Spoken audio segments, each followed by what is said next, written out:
और साथ में स्क्रीन शेयर कर रहा हूँ आपको।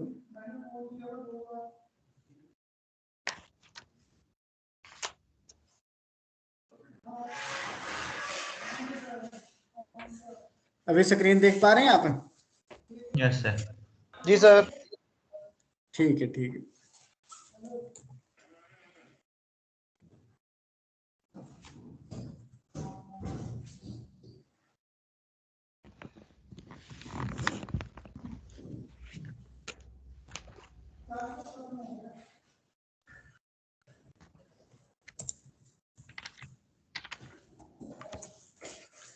कल मैंने एक टैग कराया था लिंक के लिए, वो कौन से वाला टैग होता है हमारा, अगर हमें कोई लिंक बनाना हो अपनी वेबसाइट के अंदर?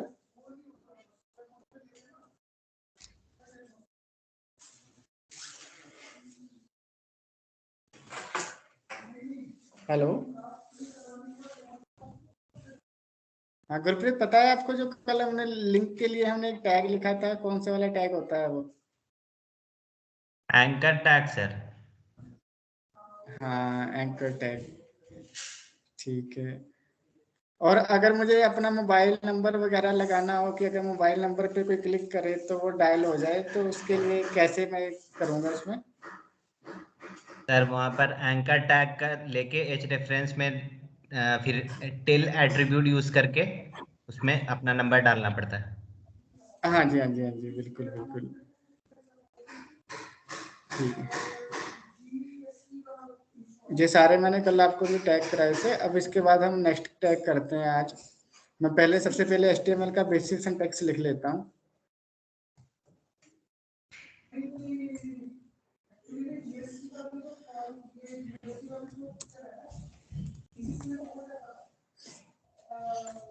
अभी आज जो हम टैग करेंगे वो करेंगे, एक तो टेबल टैग करेंगे और साथ में हम करेंगे फॉर्म टैग। ठीक है, सबसे पहले मैं आपको टेबल टैग करवाता हूँ। टेबल टैग जो हमारा काम आता है वो वेबसाइट के अंदर टेबल बनाने के काम आता है। जैसे हमारा कोई वेबसाइट का एडमिन पैनल है या फिर कस्टमर का पैनल है, तो वहां पे आपने देखा होगा कि वहां पे डाटा जो हमें डिस्प्ले होता है वो टेबल के फॉर्मेट में होता है। तो वहां पे हम जो यूज करते हैं वहां पे फिर टेबल टैग का यूज करते हैं। ठीक है, टेबल टैग लिखने के लिए सबसे पहले क्या करना पड़ता है, हमें टेबल ही लिखना पड़ता है। टेबल टैग, टैग का नाम भी क्या है हमारा, टेबल है। फिर उसके बाद मैं इसमें थोड़ा स्पेस दे देता हूँ, क्योंकि बाकी का जो टेबल बनेगा हमारा इसी टेबल टैग के अंदर बनेगा। अभी के लिए मैं आपको आउटपुट दिखा देता हूँ। हमारा बिल्कुल ब्लैंक आउटपुट आएगा, अभी कुछ भी नहीं आएगा क्योंकि टेबल टैग के अंदर अभी हमने कुछ भी नहीं लिखा। आपको पता होगा कि जब भी हम टेबल बनाते हैं तो उसके अंदर हमारी एक तो रोज होती हैं, एक हमारे होते हैं कॉलम। इसी तरह अगर हमें HTML के अंदर भी टेबल बनाना है तो इसके अंदर हमारी क्या आएंगी, रो आ जाएंगी और कॉलम्स आ जाएंगी। अगर मुझे एक रो चाहिए तो उसके लिए मुझे क्या करना पड़ेगा, सबसे पहले टैग लिखना पड़ेगा TR करके। इसका पूरा नेम होता है हमारा टेबल रो। ठीक है, अब रो हमारी एक बन गई एक तरीके से, बट अगर मैं आपको आउटपुट दिखाऊं तो आउटपुट में अभी भी मेरा रिजल्ट कुछ नहीं आएगा, क्योंकि अभी तो कंटेंट है ही नहीं इस टेबल के अंदर। अब मुझे क्या बनाने हैं, कॉलम बनाने हैं। कॉलम बनाने के लिए जितने आप जो टेबल हेडिंग जितने यूज करोगे उसी के हिसाब से आपके क्या बन जाएंगे, कॉलम बनने स्टार्ट हो जाएंगे। अभी क्या करता हूं, मैं एक टेबल हेडिंग बनाता हूं, ये मेरा एक कॉलम बन गया। देखिए सर ये टीआर, हाँ जी सर ये टीआर का क्या कहता है, टेबल रो? हाँ, TR का मतलब होता है टेबल रो, मतलब एक रो बना ली हमने। और TH का मतलब होता है टेबल हेडिंग। जो कि आपने देखा होगा जो भी टेबल होता है उसका सबसे ऊपर क्या होता है, एक हेडिंग बनता है। हेडिंग से हम डिफाइन कर लेते हैं इसके जो नीचे वाला डाटा है, सीरियल नंबर के अंदर सीरियल नंबर होते हैं, फादर नेम के अंदर फादर नेम्स होता है, मदर नेम के अंदर मदर नेम होता है। तो ये टेबल हेडिंग के अंदर आता है, जो कि हमें हेडिंग बनाना होता है। ठीक है, ओके सर। अब मैं दूसरा कॉलम बनाता हूं, इसमें मैं लिख लेता हूं फादर नेम।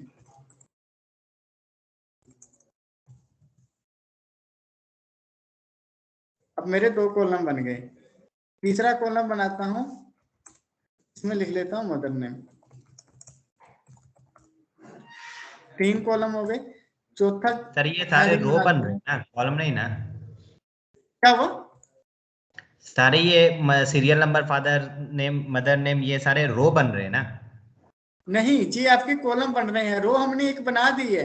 ये देखो TR, जहां पे आप देखोगे जी नीचे बंद हो चुका है, जहां पे डॉट डॉट हुआ है और जो नीचे बंद हो चुका है, TR मैंने एक ही बार लगाया है। कहने का मतलब TR का पूरा नाम होता है टेबल रो। रो मैंने एक ही बनाई है, और टेबल हेडिंग में जितने बनाऊंगा उतने मेरे क्या बनेंगे, कॉलम बनेंगे। ओके। अभी मैंने एक टेबल हेडिंग बनाया तो एक कॉलम, दूसरा बनाया तो दूसरा कॉलम, तीसरा बनाया तो मैंने तीसरा कॉलम, और चौथा बनाया तो मेरा चौथा कॉलम। अब इसकी एक बार हम आउटपुट देख लेते हैं।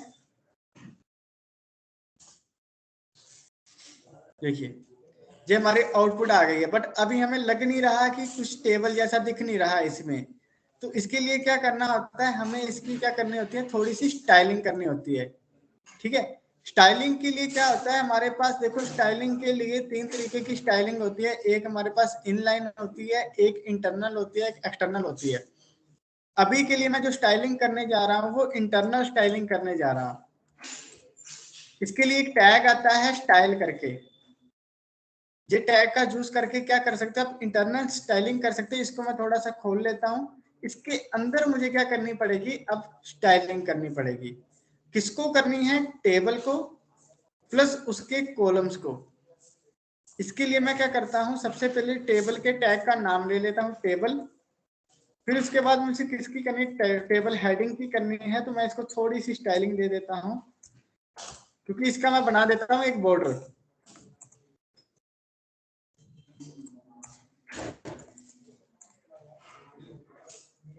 अब मैं आपको दिखाता हूँ आउटपुट। ये टेबल्स के अंदर आ गया, ये हमारे अलग अलग कॉलम्स डिवाइड हो गए इसके अंदर। ठीक है, अब क्या करता हूं, मेरी एक रो का काम कंप्लीट हो चुका है। अब मैं क्या करूंगा, दूसरी रो बनाऊंगा।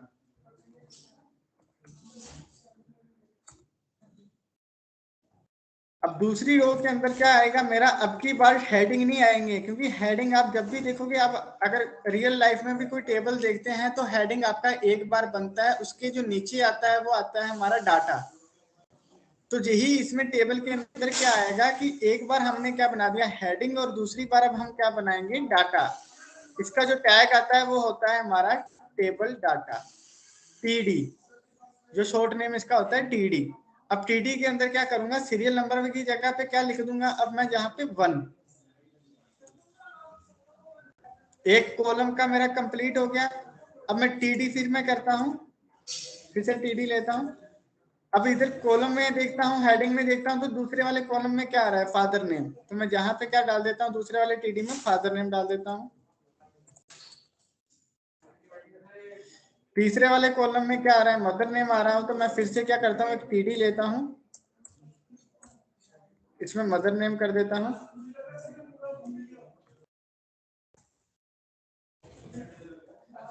चौथे वाले कॉलम में क्या आ रहा है, हमारी सैलरी आ रही है, तो मैं इसमें क्या कर देता हूँ, सैलरी मेंशन कर देता हूँ इस वाले कॉलम में।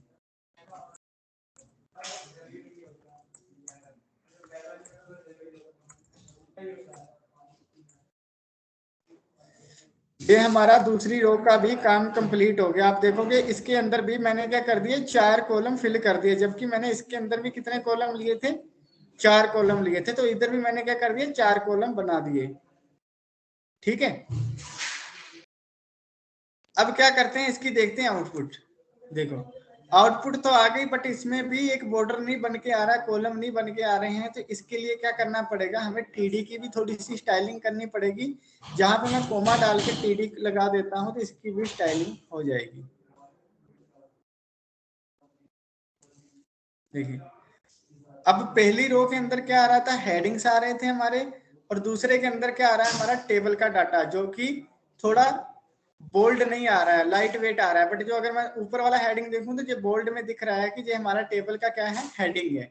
अब इसी तरह मुझे इसके अंदर और डाटा डालना है, तो मैं क्या करता हूं, फिर से एक रो बनाता हूं। अब फिर से TD लेता हूं।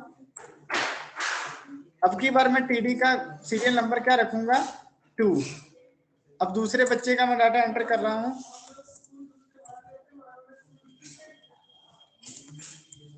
फिर तीसरे में इसका मदर नेम,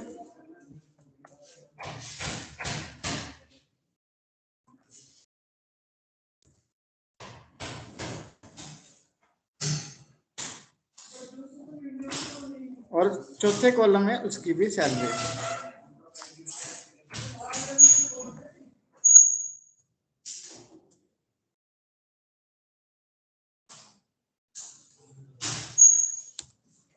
देखो दूसरे बच्चे का भी डाटा आ गया टेबल के अंदर। अब इसी तरह मैं जितने चाहे उतने बच्चों का डाटा क्या कर सकता हूँ, एक टेबल में बना सकता हूँ। अभी मैं इन्हीं की कॉपी पेस्ट कर लेता हूँ एक बार। आपको हर बार एक नई रो बनानी पड़ेगी, फिर उसके अंदर आपको 4 पीडी बनाने पड़ेंगे, तो 4 कॉलम आपके कंप्लीट हो जाएंगे। तो मैं इन्हीं का क्या कर लेता हूँ, एक बार कॉपी पेस्ट कर लेता हूँ और नाम में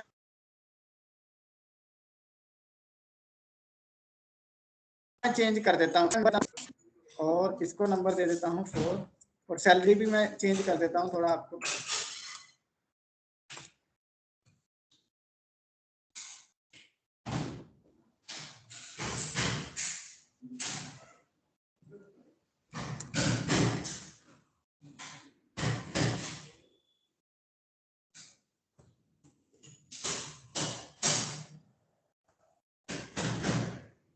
मैं आपको आउटपुट दिखाता हूँ इसकी।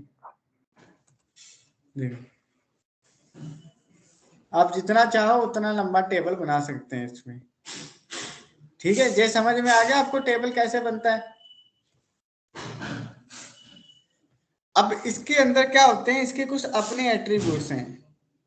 अब आप देखोगे कि इसके अंदर क्या आ रहा है, जो बॉक्स बन के आ रहे हैं जो मतलब थोड़े छोटे छोटे आ रहे हैं, तो मैं इनको बॉक्स को क्या करना चाहता हूँ, थोड़ा बड़ा करके डिस्प्ले कराना चाहता हूँ। तो जहां पे मुझे क्या करना पड़ेगा, टेबल के क्या है कुछ तो एट्रीब्यूट्स हैं, उनका यूज करके मैं क्या करूंगा, इसमें क्या कर दूंगा, थोड़ी सी बॉक्स के अंदर थोड़ी स्पेस बढ़ा दूंगा।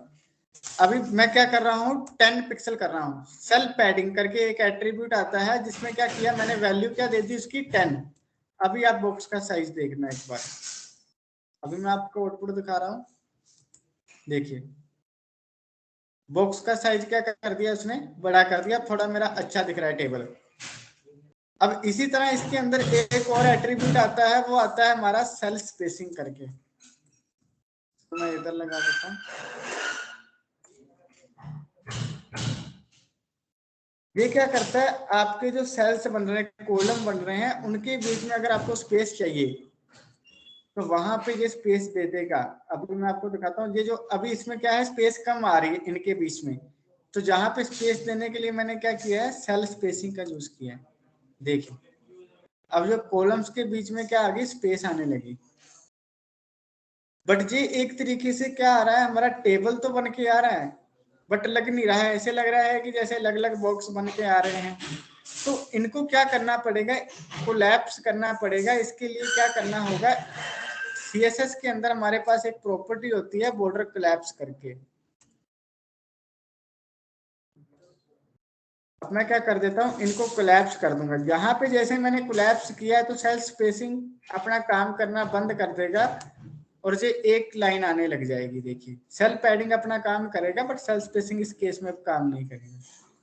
अब ये मेरा एक प्रॉपर एक टेबल की फॉर्मेट में मेरा जो दिख रहा है इस तरीके से। ठीक है सर, एक क्वेश्चन था। हाँ जी, हाँ जी पूछिए। हाँ, ये जो हम स्टाइल टैग यूज कर रहे हैं ना, तो क्या आप किया है?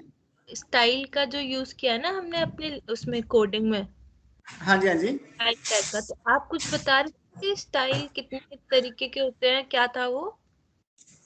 देखो स्टाइल मैं आपको बता देता हूँ, अभी स्टाइल का थोड़ा मैं आपको डिस्कस कर देता हूँ। देखो जब हम स्टाइलिंग करते हैं, स्टाइलिंग का आपको पता ही है, स्टाइलिंग हम क्या करते हैं, वेबसाइट की डिजाइनिंग अच्छे करने के लिए हम स्टाइलिंग करते हैं।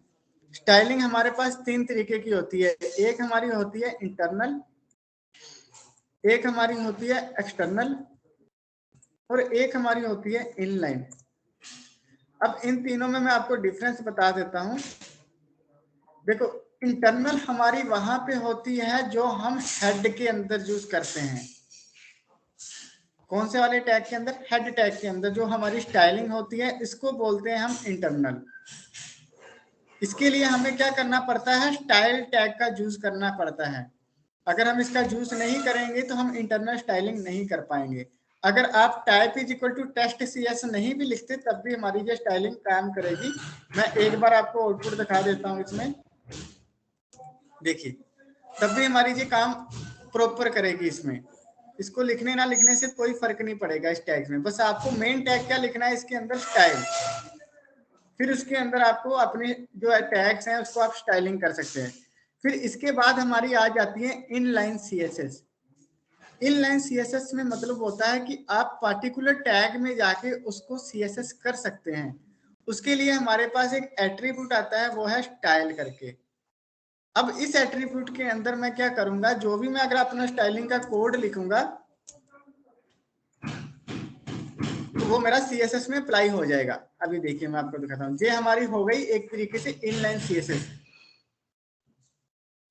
अभी इसकी मैं आउटपुट दिखाता हूँ। देखो केवल कहाँ पे आउटपुट आई है मेरी, सीरियल नंबर के ऊपर। क्या कलर किया मैंने, रेड। ये हमारी होती इनलाइन CSS, पर्टिकुलर टैग के ऊपर CSS करना।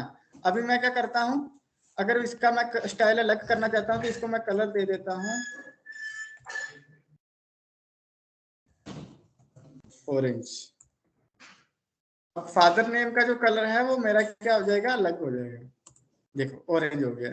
अगर मदर नेम की करना चाहता हूँ तो इसके लिए फिर से मेरे पास एक स्टाइल नाम का प्रॉपर्टी मैं यूज करूंगा, जहां पे मैं कलर कर देता हूँ पिंक।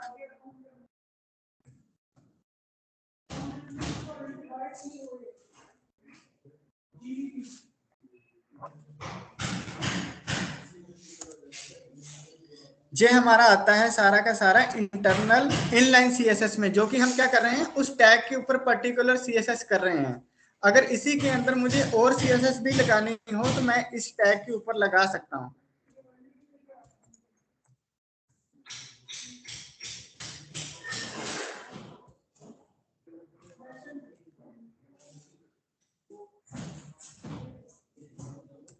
देखिए इसी टैग के ऊपर मैंने क्या कर दिया, बैकग्राउंड भी सेट कर दिया मैंने। आप मल्टीपल CSS लगा सकते हैं जितनी आपको लगानी है इसके ऊपर। फिर इसके बाद आप और भी जो CSS की प्रॉपर्टी है वो आप सेट कर सकते हैं, फॉन्ट का वेट सेट कर सकते हैं। जब हम CSS पढ़ेंगे तो वो सारी मैं प्रॉपर्टी आपको उसमें बताऊंगा। अब इसी तरह हमारी एक होती है एक्सटर्नल CSS। अब एक्सटर्नल CSS हमारी कहाँ पे काम आती है, उसके लिए हमारी क्या होती है, एक अलग से फाइल बनती है। हम चाहते हैं कि हमारा जहां इसके अंदर केवल HTML का कोड रहे, जब भी हम अपना कोड देखने आए तो हमें इजी अंडरस्टैंड हो जाए चीजें।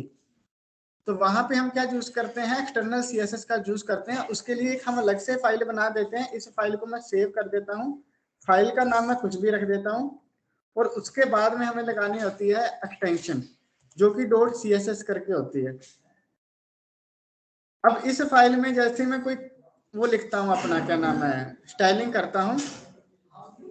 अभी क्या करता हूँ मैं, इसकी एक क्लास दे देता हूँ।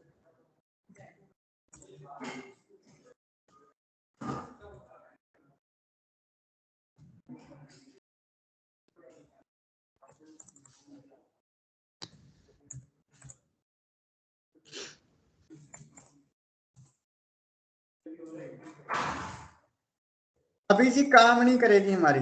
अभी मैं आउटपुट दिखाता हूँ, देखो काम नहीं कर रही है, क्योंकि हमें क्या करना पड़ेगा, इसको जोड़ना पड़ेगा सबसे पहले हमारी मेन फाइल के अंदर, जिसका कि हमें क्या करना पड़ेगा, लिंक टैग का चूज करना पड़ेगा।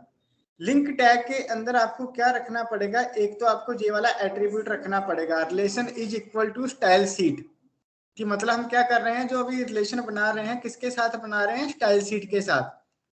फिर इसके अंदर एक और एट्रीब्यूट आता है एच रेफरेंस करके, जो कि हमने एंकर टैग के अंदर भी यूज किया था। अब ये इसके अंदर भी यूज होता है, तो इसके अंदर हमें क्या करना है, उस फाइल का देना है पाथ। फाइल का नाम क्या रखा हुआ है मैंने, style.css। कहाँ पे पड़ी हुई है, उसी वाले फोल्डर के अंदर पड़ी हुई है जहां पे मेरी क्लास 2 वाली फाइल पड़ी हुई है। तो मैं सीधा क्या लिख दूंगा, फाइल का नेम लिख दूंगा। बाकी अगर फाइल कहीं और पड़ी हुई है तो कल मैंने आपको जैसे डॉट डॉट करके आपको निकालना सिखाया था, तो आप वैसे ही यूज करके इसमें फाइल का सही पाथ दे सकते हैं। बट अभी फाइल बाहर ही पड़ी हुई थी तो मैंने डायरेक्ट उस फाइल का नाम दे दिया है।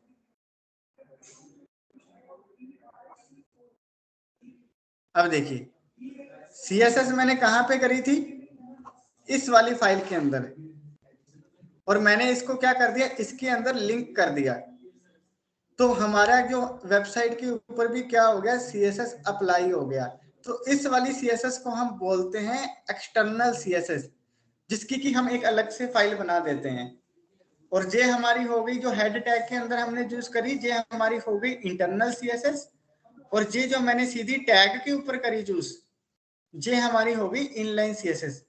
आप कोई भी यूज कर सकते हैं जो आपको अच्छी लगती है, बट अगर इनलाइन आपको मिनिमम यूज करनी होती है, क्योंकि इसलिए आप यहीं पे सारी CSS कर दोगे तो बाद में आपको कोड पढ़ने में और कोड रीड करने में भी क्या होगा, दिक्कत होगी इसमें। तो इसलिए हम मोस्टली क्या करते हैं, एक्सटर्नल ज्यादा, सबसे ज्यादा यूज करते हैं एक्सटर्नल, फिर उससे कम करते हैं हम इंटरनल, फिर उससे थोड़ी कम करते हैं इनलाइन। वो आप अपने प्रोजेक्ट के अकॉर्डिंग कोई भी आप यूज कर सकते हैं, जहां पे आपको सही लगे आप वहां वाली वो वाली CSS यूज करके आप अपनी वेबसाइट को डिजाइन कर सकते हैं। ठीक है, एक्सटर्नल ज्यादा एफिशिएंट हुई ना सर? हाँ जी, एक्सटर्नल एफिशिएंट होती है ना ज्यादा, मतलब हाँ, एक्सटर्नल ज्यादा आपकी एफिशिएंट रहेगी, क्योंकि इसके लिए क्या हो गया, हमारी एक सेपरेट फाइल बन गई है। हम जब भी जाएंगे तो सीधा सेपरेट फाइल के अंदर जाके CSS करेंगे, इसके अंदर बस हमारी केवल क्या रहेगी, HTML के टैग्स रहेंगे हमारे। जी टेबल आपको समझ में आ गया पूरा का पूरा। अब सेल्फ स्पेसिंग और सेल्फ पैडिंग भी मैंने आपको बता दिया। अब इसी के अंदर एक क्या होता है हमारा, कॉल स्पैन और रो स्पैन। अब कॉल स्पैन आपका क्या कर देता है, कॉलम को मर्ज कर लेता है।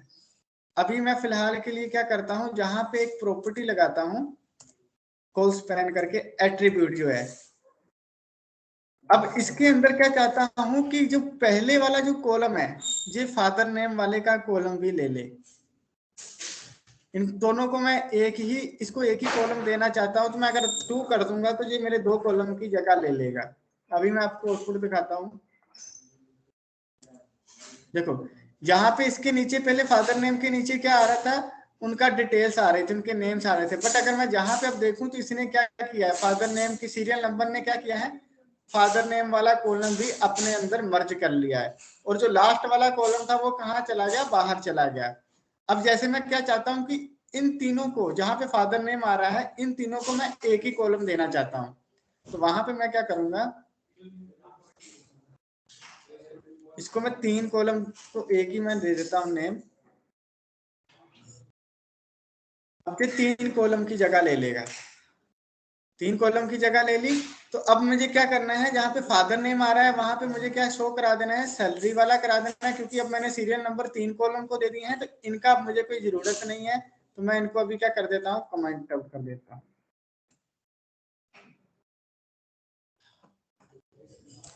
देखिए इन तीनों को मैंने क्या कर दिया, एक ही कॉलम दे दिया, और इसको सैलरी वाले को मैंने क्या कर दिया, उसके ऊपर सैलरी लिख दिया। तो आपको अगर कई बार ऐसा आ जाए कि किसी 2 कॉलम को आप एक ही हेडिंग देना चाहते हैं, तो वहां पे आप क्या कर सकते हैं, कॉल स्पैन का यूज कर सकते हैं। इसी तरह क्या आता है हमारे पास, एक आता है रो स्पैन। रो स्पैन कहाँ पे लगता है, वो हमारा टेबल डाटा के ऊपर लगता है। कि अगर आप क्या करना चाहते हैं, जो 1 है, 2 रो को आप एक ही सीरियल नंबर देना चाहते हैं, तो वहां पे आप क्या कर सकते हैं, रो स्पैन का यूज कर सकते हैं। जहां पे मैं लिखता हूं row span is equal to 2, तो ये क्या कर लेगा, अब की बार कॉलम नहीं लेगा, अब की बार आपका वो 1 और 2 की जगह ले लेगा। देखिए 1 और 2 की जगह, अब 2 का हमारा कोई काम नहीं रहा, क्योंकि उसकी जगह हमने किसको दे दी, 1 को दे दी। तो मैं 2 को क्या कर देता हूँ, नेक्स्ट वाले जो TR है वहां से 2 को हटा देता हूँ।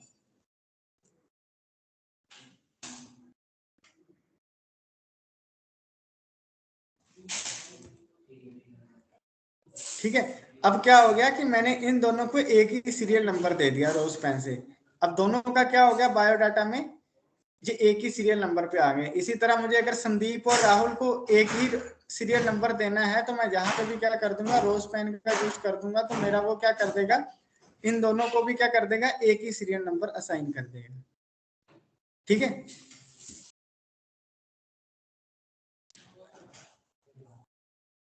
अब इसके बाद हमारा आ जाता है फॉर्म। अब फॉर्म का तो आपको पता ही है कि हर वेबसाइट के अंदर फॉर्म्स का बहुत ज्यादा यूज होता है। चाहे आप कोई भी वेबसाइट लगा लो, उसमें चाहे लॉगिन फॉर्म हो गया, चाहे सर्च फॉर्म हो गया, चाहे स्टार्टिंग में आप अगर मेक माई ट्रिप की बात करो, ये जितने भी बने हुए हैं सारे फॉर्म्स ही हैं। ठीक है, तो फॉर्म हमारा लॉगिन फॉर्म भी हो सकता है, रजिस्टर फॉर्म भी हो सकता है, इंक्वायरी फॉर्म भी हो सकता है, किसी टाइप का फॉर्म भी हो सकता है वेबसाइट्स के अंदर। तो उसी के लिए हम क्या करते हैं, सबसे पहले स्टार्ट करते हैं। इसके लिए जो हमारा टैग यूज होता है वो होता है हमारा फॉर्म करके।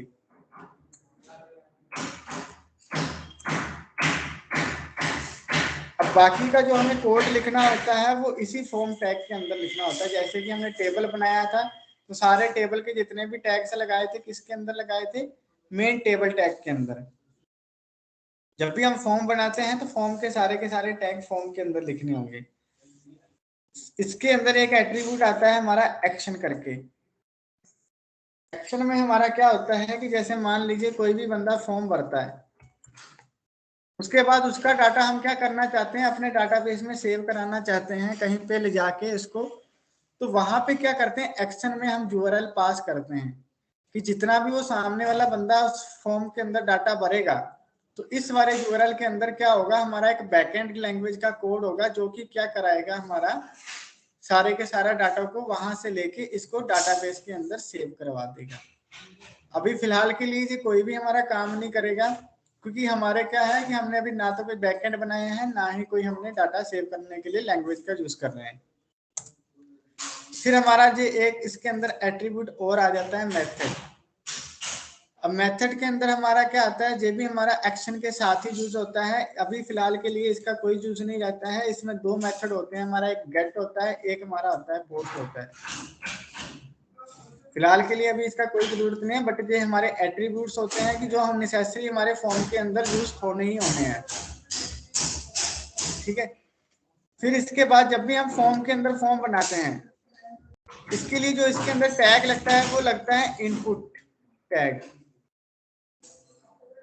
और इनपुट टैग के अंदर क्या होता है, हमारे एट्रीब्यूट्स होते हैं कुछ जो कि हमें यूज करके हमें अपना फॉर्म बनाना था। अभी बाय डिफॉल्ट में अभी जैसे मैंने इनपुट टैग लगाया है, तो मैं आपको इसकी आउटपुट दिखाता हूँ।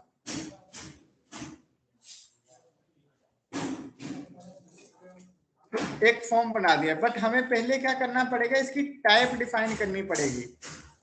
तो टाइप में हमें क्या करना है कि सामने वाले बंदे से क्या लेना चाह रहे हैं, टेक्स्ट लेना जा रहे हैं। तो हम टाइप में क्या कर देंगे, लिख देंगे टेक्स्ट। अब इसी तरह क्या हुआ, टेक्स्ट तो लिख दिया, अब सामने वाले बंदे को पता कैसे चलेगा कि मुझे इसके अंदर क्या भरना है क्या नहीं भरना है। तो उस केस में हमें क्या करना पड़ेगा, यहाँ पे एक और एट्रीब्यूट आता है इसके अंदर, प्लेस होल्डर करके। अब प्लेस होल्डर के अंदर हम कुछ भी मैसेज शो करा देंगे, जैसे एंटर यूर नेम।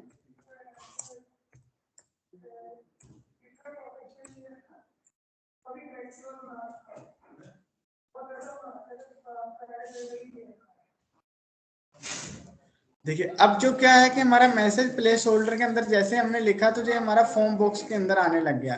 अब जैसे मैं इस पे क्लिक करूंगा तो ये देखिए वो हाइड हो जाएगा ऑटोमेटिक हमारा। तो इससे सामने वाले बंदे को पता चल जाएगा कि मुझे इस वाले फॉर्म के अंदर मुझे क्या भरना है, अपना नाम भरना है। तो इसलिए हमने प्लेस होल्डर में क्या डाल देते हैं, एंटर यूर नेम। अब इसी तरह हमारा क्या आता है, एक और मेथड होता है डिस्प्ले कराने का, वो होता है हमारा लेबल। लेबल से हम क्या दे सकते हैं, सामने वाले बंदे को बोल सकते हैं कि आप अपना फर्स्ट नेम भरो इस वाले में। आप चाहे लेबल यूज कर लो, आप चाहे क्या प्लेस होल्डर यूज कर लो, आप दोनों एक साथ भी यूज कर सकते हैं, इसमें कोई रेस्ट्रिक्शन नहीं है आपको। अब सामने वाले बंदे को जहाँ पता चल जाएगा कि मुझे इसके अंदर क्या भरना है, अपना नेम।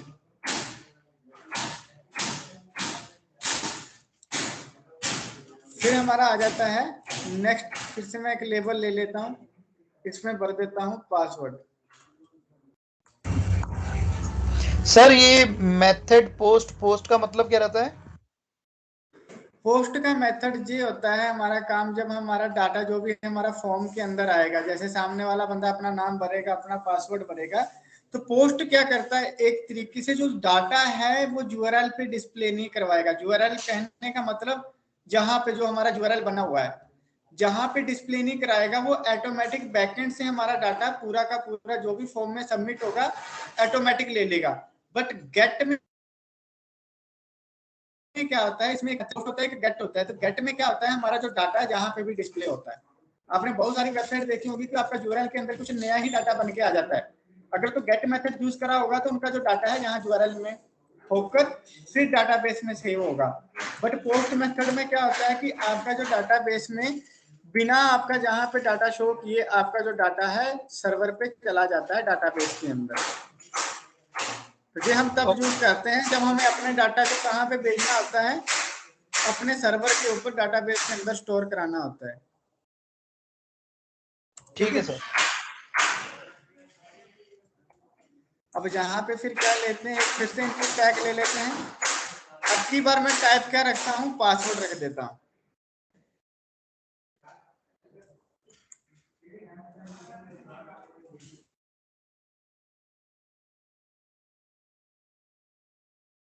और प्लेस होल्डर कितने छोड़,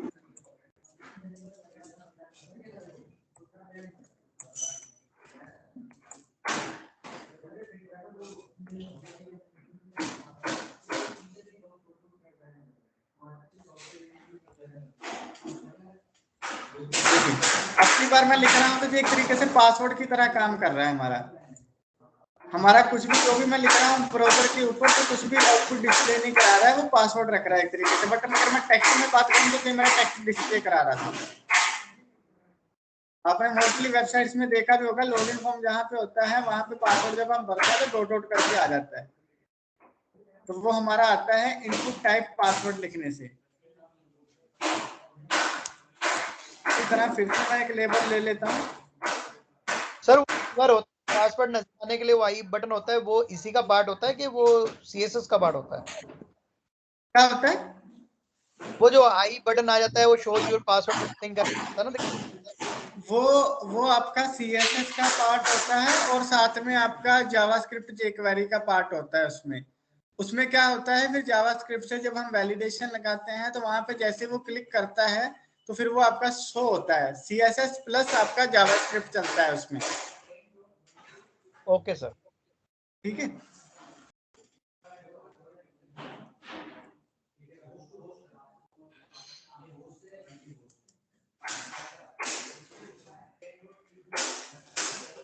अभी मैं लेता हूँ input type email.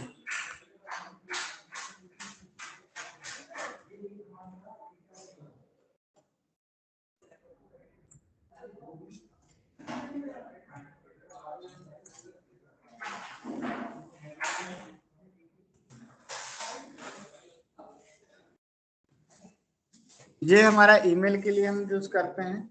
By default ये भी हमारा टेक्स्ट फॉर्मेट में आउटपुट लेगा। ये देखिए, ठीक है। इसी तरह हमारा आ जाता है लेबल फिर से।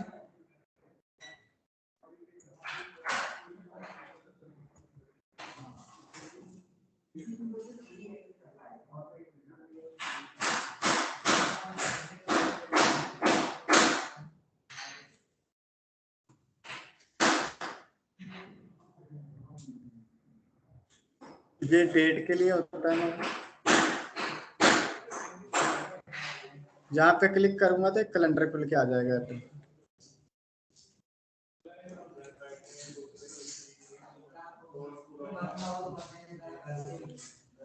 फिर इसी तरह हमारा एक आ जाता है फाइल अपलोड के लिए।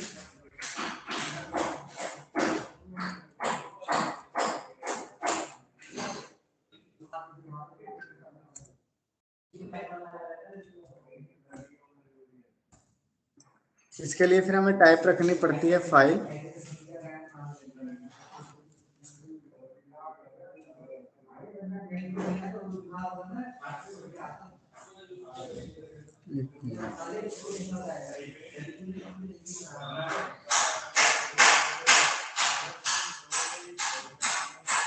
ये देखिए, ये हमारा फाइल अपलोड के लिए आ गया। और जैसे मैं इस पे क्लिक करूंगा तो वो मुझे पूछेगा कि आपकी फाइल कहाँ पे पड़ी हुई है। तो मैं कोई भी फाइल अपलोड करूंगा तो वो ले लेगा। बट अभी के लिए फिलहाल के लिए ये मेरी कहीं पे भी सबमिशन नहीं होगी, क्योंकि ये मेरा जब भी डाटा जाएगा वो लैंग्वेज के थ्रू ही डाटा जाएगा। ठीक है, इसी तरह हमारा आ जाता है लेबल जेंडर के लिए।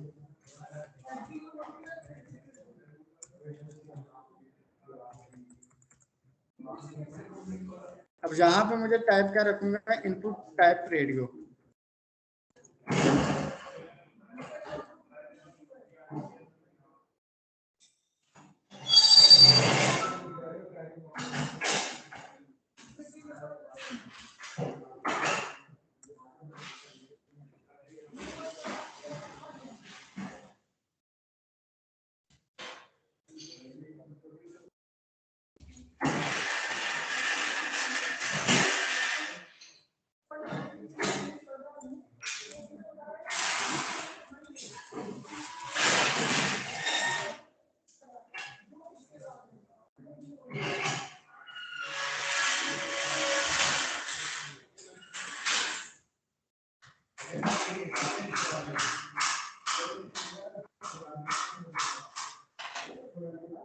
यहाँ पे एक मिनट में ब्रेक टैग यूज कर लेता हूँ, क्योंकि आउटपुट सही से दिख नहीं रही है, तो यहाँ पे मैं ब्रेक लगा देता हूँ। ब्रेक टैग आपका न्यू लाइन के लिए यूज होता है हमारा।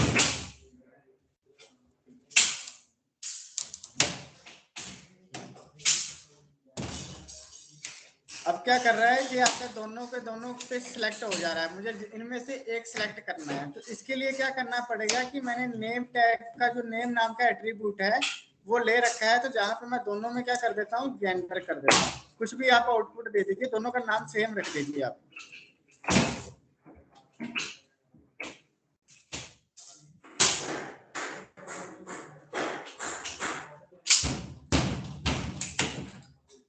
अब देखिए, जहां तो जे लेगा आपका, जहां नहीं तो आपका जे वाला लेगा, दोनों में से एक ले रहा है। तो ये हमारा होता है इनपुट टाइप रेडियो यूज करने से।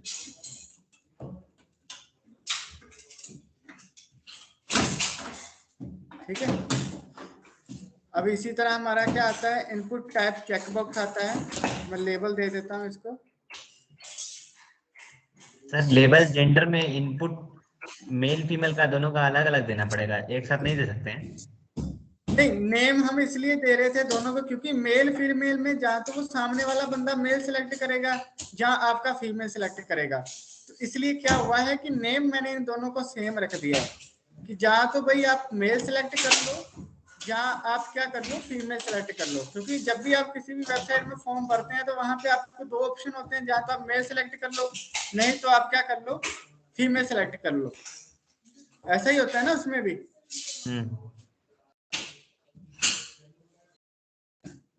इसी तरह आपका एक आ जाता है चेकबॉक्स।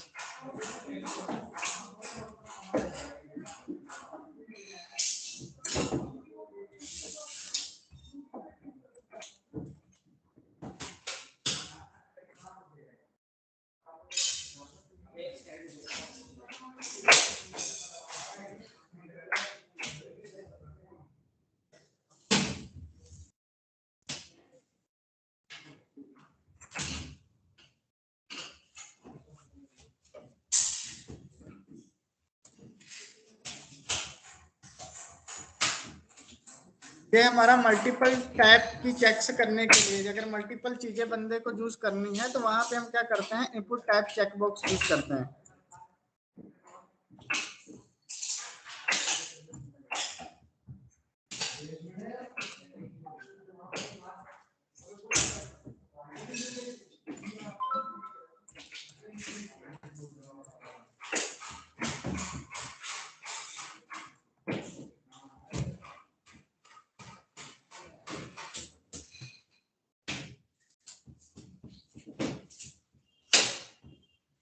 जो चेकबॉक्स आपका,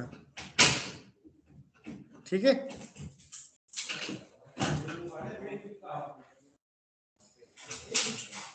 इसी तरह हमारा होता है एक सिलेक्ट, जैसे कंट्रीज वगैरह सिलेक्ट करने के लिए हमारे पास क्या आता है, ड्रॉप डाउन में आता है ना एरो में, तो वहां पे हम क्या करते हैं, सिलेक्ट टैग का यूज करते हैं फॉर्म के अंदर। और जहां पे मैं पहले लेबल कर लेता हूँ,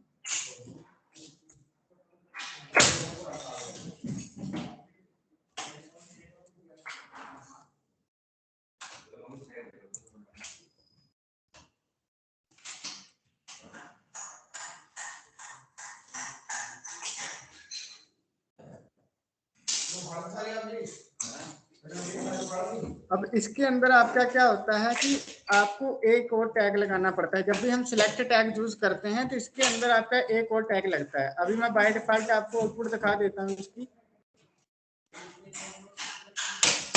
अभी कुछ भी नहीं आएगा, देखिए। इसके लिए हमें क्या करना पड़ेगा, इसके अंदर एक ऑप्शन करके टैग आता है।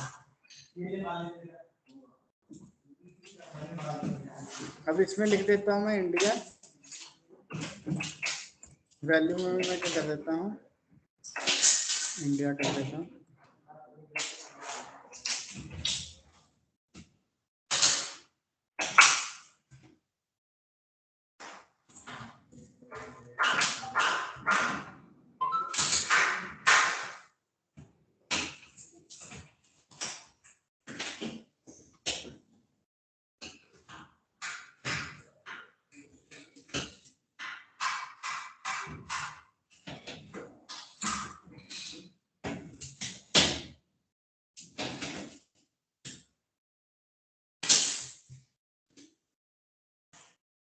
सारे कंट्री के नाम अलग अलग देना पड़ेगा सर, एक ही ऑप्शन वैल्यू में नहीं दे सकते?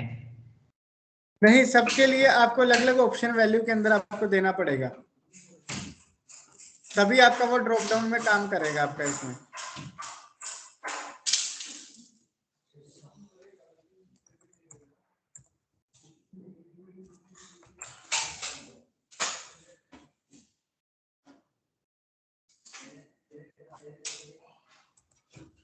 अब जैसे मैं इस पर क्लिक करूंगा, ये देखिए ऑस्ट्रेलिया सिलेक्ट हो गया। अगर कनाडा पे क्लिक करता हूँ, कनाडा सिलेक्ट हो गया। तो इसके लिए क्या करना पड़ेगा, आपको सबके लिए अलग अलग ऑप्शन टैग के अंदर आपको रखने पड़ेंगे। आप जितने बनाते जाओगे आपके उतने बनते जाएंगे इसमें, ठीक है। तो सर कल कैसे इसके अंदर हमें स्पेस छोड़ा हो, कल को कोई मैनुअल लिख सकता है, वो ड्रॉप डाउन में लिख सकता है? क्या लिखना हो, मतलब कल कोई एक्स्ट्रा कुछ लिखना हो, जैसे और कोई कंट्री लिखनी हो, तो इस ड्रॉप डाउन में मैनुअल लिख सकता है, वो पॉसिबल है? ड्रॉप डाउन में आप जितना मर्जी आप लिख सकते हैं इसके अंदर। नहीं सर, आप वो पूछ इसमें रहा है जो मर्जी मैनुअली लिख सकता है, जैसे सिलेक्ट होता है ऑप्शन के, इंडिया लिखे आई दबाए तो कंट्री अब ऑटोमेटिक नीचे सिलेक्ट होके आता है हाँ जी। और तो करता है, वो चीज हो सकता है मैनुअली? नहीं, आपकी वजह से ना मैं समझ नहीं पाया, मतलब क्या बोल रहे हैं आप। सर जैसे सर सिलेक्ट कर, सर जैसे बाय डिफॉल्ट, मतलब जैसे इन्होंने बताया, जैसे इंडिया के लिए आई आई सिलेक्ट करते हैं ना, इंडिया इंडिया सिलेक्ट हो जाता है, हाँ जी, हाँ जी। वो इसमें हो सकता है?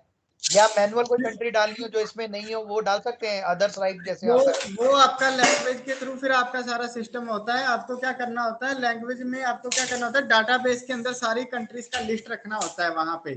तो फिर आपको एक ही ऑप्शन टैग लगाना होता है और उसके अंदर क्या करता है, जो सामने वाला बंदा उस पर क्लिक करता है वो सारी कंट्री की लिस्ट यहाँ पे खुल के आ जाती है। बट अभी क्या है, स्टैटिक है, तो अभी आपका कुछ भी ऐसे खुल के नहीं आएगा, आपको मैनुअली लिखना पड़ेगा। बट लैंग्वेज के केस में आपके पास अपॉर्चुनिटी होती है कि आप पहले से कंट्री की लिस्ट का जो डाटा है आप सेव करा सकते हैं। एक बार मैं आपको दिखा भी देता हूँ।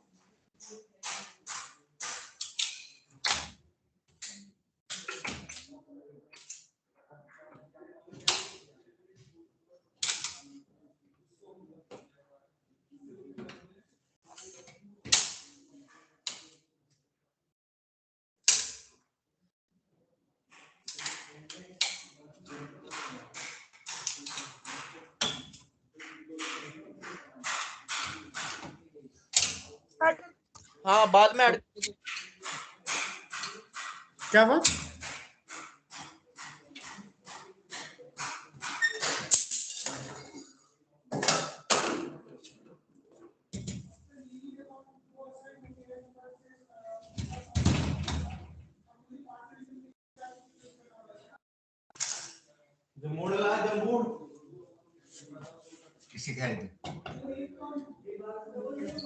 सर तो ये डाटाबेस बैकएंड में बनेगा सर? हाँ, फिर आपको डाटाबेस आपको बैकएंड पे बना के रखना पड़ेगा, उसके अंदर सारी लिस्ट होगी, तो आप एक ही ऑप्शन टैग के थ्रू सारा का सारा डाटा फेच कर सकते हैं। ठीक है, ओके। हाँ, फिर जहाँ पे आपको स्टोर करके रखना पड़ेगा सारा का सारा डाटा, ये देखिए, फिर उसके हिसाब से आपका सारा सारा डाटा आने लग जाएगा। तो ये डाटाबेस का फिर हमें इसमें कोड में लिख देना पड़ेगा, तभी वो चूज करेगा? फिर आपको लैंग्वेज यूज करनी पड़ेगी ना, वो फिर आपका बैकएंड लैंग्वेज में पार्ट आ जाता है, फिर PHP वगैरह के थ्रू आपको वो फेच करना पड़ेगा सारा डाटा। हाँ जी, हाँ जी।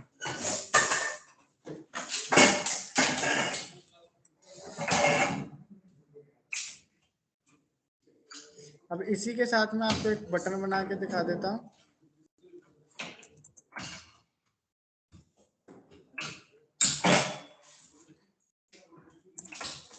इसके अंदर एट्रीब्यूट यूज होता है, वो हमारा होता है सबमिट करके।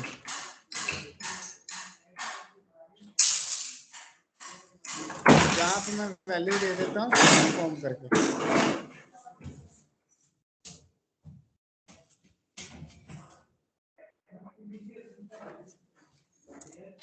ये हमारा बटन बना दिया मैंने। देखो, अब जैसे मैंने सबमिट पे क्लिक किया है तो मुझे कहाँ पे लेके चला गया, test.php पे, जो कि मैंने एक्शन कहाँ पे करा रखा था, इसमें स्टार्टिंग में देखोगे test.php के अंदर। अभी ये मेरी फाइल है नहीं कोई भी, तो इसलिए क्या कर दिया इसने, जहाँ पे मैसेज शो करा दिया your file could not be access, क्योंकि ये फाइल अवेलेबल नहीं है जहाँ पे अभी। ठीक है, अभी फिलहाल के लिए मैं क्या कर देता हूँ, इसके अंदर से URL को हटा देता हूँ मैं, और जहां पे एक प्रॉपर्टी लगाता हूं रिक्वायर्ड करके।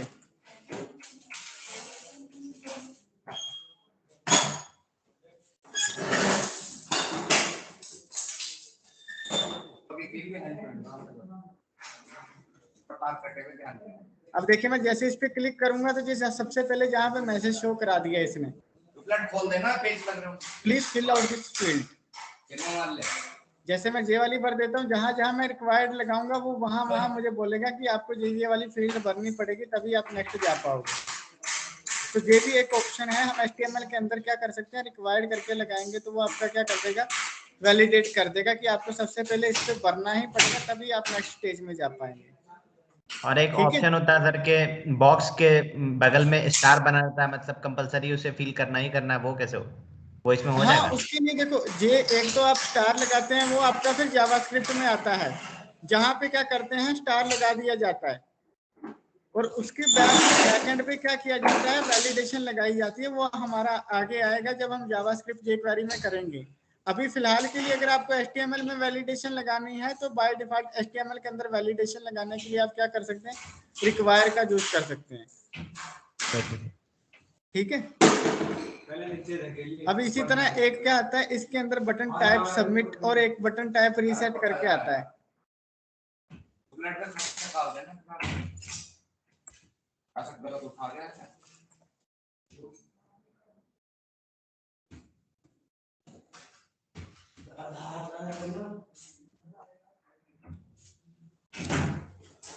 अब रीसेट से क्या होता है, जैसे मैंने यहाँ पे कुछ लिखा, इधर भी कुछ लिखा, अब जैसे मैं रीसेट करूंगा तो वो क्या कर देगा, जो भी मैंने लिखा था उसको क्या कर दिया उसने, पूरे के पूरे को रीसेट कर दिया। कुछ भी लिखूंगा तो वो उसको रीसेट कर देगा। तो ये हमारा क्या होता है, बटन के अंदर हमें टाइप कौन सी रखनी होती है, रीसेट रखनी होती है। तो जैसे मैं रीसेट बटन पे क्लिक करूंगा तो हमारा जो सारा का सारा डाटा है वो रीसेट हो जाएगा। ठीक है, जहां तक अगर आपको कोई कंफ्यूजन वगैरह हो तो आप पूछ सकते हैं मेरे से। ये सारा लेबल का काम फॉर्म के अंदर होता है सर? हाँ, लेबल का सारा काम फॉर्म के अंदर होता है आपका। लेबल हम जहाँ पे भी यूज करते हैं, ये सारा का सारा फॉर्म के अंदर हम यूज करते हैं। ठीक है, समझ में आ गया आपको कराया मैंने आज आपको? तो जैसे आपने सारे जो मतलब लगा है सबमिट, ईमेल वगैरह, ये सब एक आ रहे हैं, अगर जैसे एक टेबल की फॉर्म में तो कैसे होगा वो? क्या करना है, जैसे जैसे आपने ये अभी फॉर्म के सारे इनपुट डाले, लेबल्स डाले ना आपने, डेट, पासवर्ड, जेंडर और ये सब, तो ये हाँ जी, एक के बाद कंसेक्यूटिव आ रहे हैं बिना किसी स्पेस का, एक एक करके। तो इसको अगर एक टेबल में बनाना हो तो उसको कैसे करेंगे कि मतलब फिर एक आप प्रॉपर वे में आए? हाँ देखो, एक तो क्या होता है डिजाइनिंग पार्ट में हम इसको अच्छे से CSS कर सकते हैं, ठीक है। अभी क्या है, फिलहाल के लिए हम CSS पे नहीं पहुंचे हैं, तो CSS की वजह से जो क्या कर रहा है, हमारा एक ही लाइन पे आ रहा है। जब हम CSS करेंगे तो वहां पे क्या कर सकते हैं, इसकी डिजाइनिंग हम अपने हिसाब से कर सकते हैं, उसको एक ही टेबल फॉर्मेट में या एक ही कॉलम में लेके आ सकते हैं। अभी के लिए हम फिलहाल के लिए क्या कर सकते हैं, ब्रेक टैग का यूज करके इनको अलग अलग लाइन में यूज कर सकते हैं। अभी मैं सब पे ब्रेक टैग लगा देता हूँ।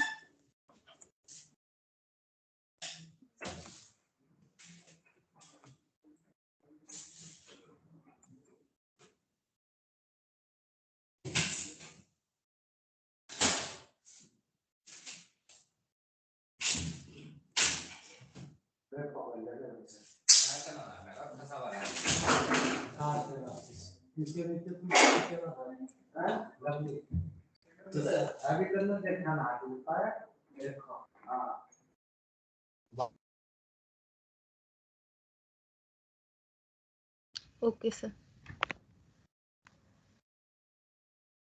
अब सिर्फ एक लाइन में ब्रेक कर सकते हैं, बट जब हम CSS करेंगे तो वहां पे क्या करेंगे, हम अपने हिसाब से इसकी स्टाइलिंग कर सकते हैं फॉर्म की। वो हम पूरा का पूरा CSS वाले पार्ट में देखेंगे सारा हम लोग इसमें। अभी केवल HTML के टैग्स कर रहे हैं, तो HTML के टैग के थ्रू करेंगे। अगर आप और ज्यादा इसको अपने हिसाब से चलाना चाहते हैं तो आप टेबल, अगर जैसे आप टेबल फॉर्मेट में चाहते हैं तो अभी फिलहाल के लिए टेबल टैग का यूज करके आप इसके अंदर भी फॉर्म बना सकते हैं, ठीक है। आप एक बार ट्राई करना है आपको कल कि आपको जो फॉर्म बनाना है वो टेबल टैग के अंदर बना के आपको दिखाना है। करना कुछ नहीं है, टेबल हेडिंग के अंदर आप उसके लेबल्स वगैरह सेट कर दो आप एक बार, और उसके बाद डाटा के अंदर आप अलग अलग फॉर्म बना सकते हैं इसमें,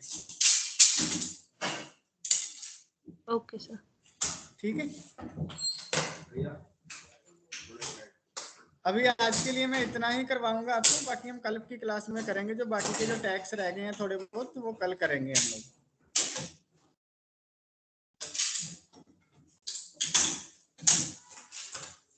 क्या तक समझ आ गई आपको सारी की सारी इसमें? Yes sir. ठीक है, ठीक है।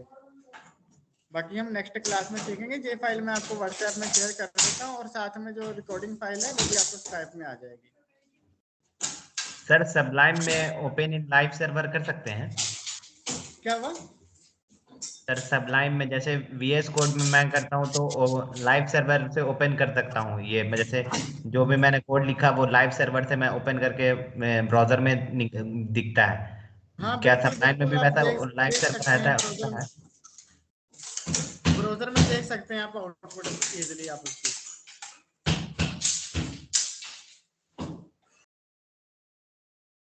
ठीक है।